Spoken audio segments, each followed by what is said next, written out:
Punimet në aksin rrugor Lozhan Strelcë vijojnë pa ndërprerje që prej 28 janarit si pasojë problematikës së krijuar nga një masiv shkëmbor, bën me dije prokuroria e Qarkut Korç në një përditësim zyrtar.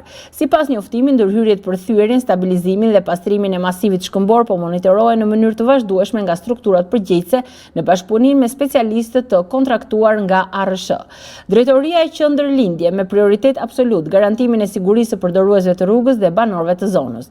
Prefektura sqaron se ndërhyrja kërkon kohë dhe kujdes maksimal për shkak të përbërjes dhe fortësisë së masivit shkëmbor, ndërsa punimet po kryhen në kushte të kontrolluara teknike dhe sigurie me qëllim shmangjen e çdo rreziku të mundshëm.